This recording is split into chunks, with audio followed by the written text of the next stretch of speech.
नमस्कार, मैं प्रद्युम्न भंडारी। दोस्तों, संसद का ये शीतकालीन सत्र 20 दिसंबर यानी शुक्रवार को समाप्त हो गया और संसद के दोनों सदनों लोकसभा और राज्यसभा को अनिश्चितकालीन समय के लिए स्थगित कर दिया गया।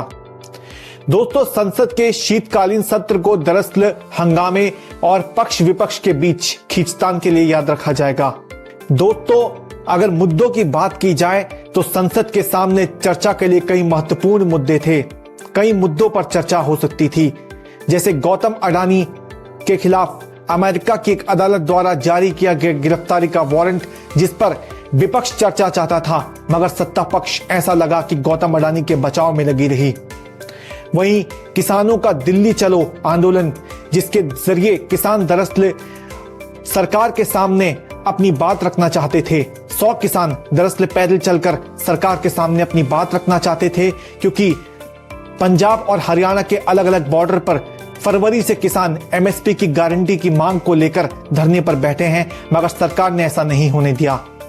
वहीं दोस्तों, सत्र खत्म होते होते देश के सामने एक दूसरा ही मुद्दा आ खड़ा हुआ, जिसने लोकसभा चुनावों के दौरान संविधान पर चली बहस को एक बार फिर जिंदा कर दिया।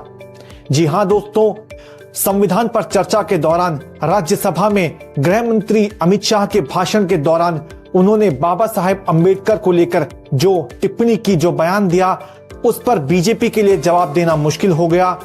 न केवल संसद का सत्र खत्म होने के बाद भी, बल्कि ऐसा माना जा रहा है कि आगामी चुनावों, खासकर दिल्ली और बिहार के चुनावों में भी बीजेपी को इस पर जवाब देना पड़ सकता है। हालांकि गृह मंत्री अमित शाह ने दावा किया कि उनके बयान को तोड़ मरोड़ कर दिखाया गया, मगर ऐसा लगता है कि बीजेपी के लिए इस बयान पर जवाब देना मुश्किल हो सकता है। वहीं दोस्तों, इस सत्र के अंत में देश के सामने एक ऐसा कानून, या यूं कहूं कि एक ऐसा बिल भी पेश किया गया जो देश की चुनावी व्यवस्था पर बड़ा प्रभाव डाल सकता है।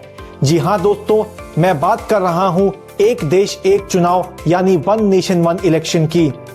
दोस्तों, आपको याद होगा कि पूर्ववर्ती मोदी सरकार ने पूर्व राष्ट्रपति रामनाथ कोविंद की अध्यक्षता में एक हाई लेवल कमेटी का गठन किया था, जिसे इस पर अपने सुझाव सौंपने थे, जिसने बाद में राष्ट्रपति द्रौपदी मुर्मू को अपने सुझाव भी सौंपे और उसके बाद भारत की सरकार की कैबिनेट ने इसे मंजूरी दे दी। संसद के इस शीतकालीन सत्र में इस बिल को भी पेश किया गया, जहां एनडीए सरकार, या यूं कहूं कि बीजेपी और उसके सदस्य दलों ने इस बिल का समर्थन किया, इसे पारदर्शी बताया, तो वहीं विपक्षी इंडिया गठबंधन ने इसका जोरदार विरोध किया और कहा कि ये देश के संघवाद पर एक बड़ी चोट है। आपको याद होगा तो प्रधानमंत्री मोदी ने कहा था कि देश का रिसोर्स बचाने के लिए लोकसभा, विधानसभा और सभी प्रकार के चुनावों को 5 साल में महज एक बार एक साथ कराया जाना चाहिए। तो उसी के तहत इस बिल को पेश किया गया। हालांकि सरकार को जरूरी बहुमत नहीं मिला, विपक्ष का साथ नहीं मिला और अब इसे जेपीसी के पास भेज दिया गया है। आपको बता दूं कि 39 सदस्य ज्वाइंट पार्लियामेंट्री कमेटी इस बिल पर चर्चा करेगी और हो सकता है तो भविष्य में इस बिल को दोबारा पेश किया जा सकता है। तो दोस्तों, आपके हिसाब से संसद का ये शीतकालीन सत्र कैसा रहा? आप हमें कमेंट बॉक्स में बताइए। किन मुद्दों पर चर्चा होनी चाहिए थी और किन मुद्दों पर चर्चा नहीं होनी चाहिए थी, आप ये भी हमें कमेंट बॉक्स में बताइए।